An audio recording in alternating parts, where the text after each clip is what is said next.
সংলাপ হয় না। আমার যে ইশতেহার সেটার প্রথম দফাই হচ্ছে সন্ত্রাস দখলদারিত্ব মুক্ত এবং প্রশাসনিক স্বৈরতন্ত্র মুক্ত একটা গণতান্ত্রিক ক্যাম্পাস, গণতান্ত্রিক হল নির্মাণ করা।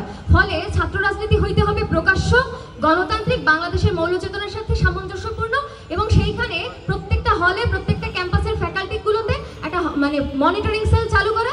যেই রাজনীতি নারীদেরকে নিপীড়ন করার রাজনীতি, যেই রাজনীতি নারীদের বিদ্বেষী রাজনীতি, সেই রাজনীতি এখানে কোনো মার্চ করতে পারবে না। তার বিরুদ্ধে মনিটরিং সেলগুলো চালু করা এবং সেখানে প্রশাসন এবং দলীয় শিক্ষার্থী হোক এবং দলীয় সক্রিয় রাজনীতি করা মানুষ হোক, তাদের ত্রিপক্ষীয় ভিত্তিতে এই মনিটরিং সেল কাজ করবে, তাদের প্রশাসনিকভাবে তাদেরকে সহযোগিতা করবে। এবং এর পাশাপাশি আরও অনেক রকম বিষয়ে তারা গুড উইশ দেখাচ্ছেন। সে জায়গা থেকে আসলে বলা যে গুড উইশ ভালো, কিন্তু ওই রাজনীতিকরণের বাইরে গিয়ে অনেক ভালো কথা বললে এই ধরনের এটা একটা প্রতারণা হয়। শিক্ষার্থীদের সাথে প্রতারণামূলক কোনো প্রশ্ন যদি আমি করতে পারি, নারীরা হচ্ছে পুরুষের অধীনস্থ কোনো বস্তু।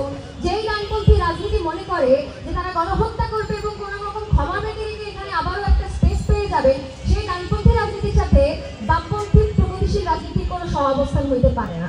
আপনি বিশ্বাস রাখেন ডানপন্থীদের ওপরেই তারাই আমাদের প্রতি অসংখ্য অসহিষ্ণু আচরণ করবে, সেটা আমাদেরকে অনেক রকম ট্যাগিং দিয়ে হোক আর যাই করে হোক। এমনকি এক্সিবিশনে শাহবাগে গোসল কর বলে যে খাম্বাটা তারা প্রদর্শন করছেন, সেটার মধ্য দিয়েই তারা অসহিষ্ণুতা প্রদর্শন করছেন। বামপন্থীদের অসহিষ্ণুতা প্রদর্শন করার কোনো প্রয়োজন পড়ে না। ফলে আপনারা উত্তরটা পাইছেন, অনেক ধন্যবাদ। তলোয়ার আর গর্দানের মধ্যে কোনো সংলাপ হয় না। সংলাপ হয় এটা মানে কি? রাজনৈতিক সমাধানে কেমনে আসে?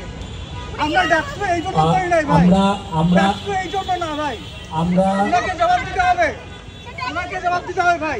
আমরা এখানে কোনো বিশৃঙ্খলা তৈরি করার চেষ্টা করব না ভাই, কোনো রকম বিশৃঙ্খলা না ভাই। আমি প্রশ্ন করতেছি ভাই। ধন্যবাদ। আমরা এজিএস ক্যান্ডিডেট, তিনি এজিএস ক্যান্ডিডেট, তিনি কিভাবে বলে এই মঞ্চে দাঁড়িয়ে বলে তলোয়ারের কথা সংলাপ হতে পারে না?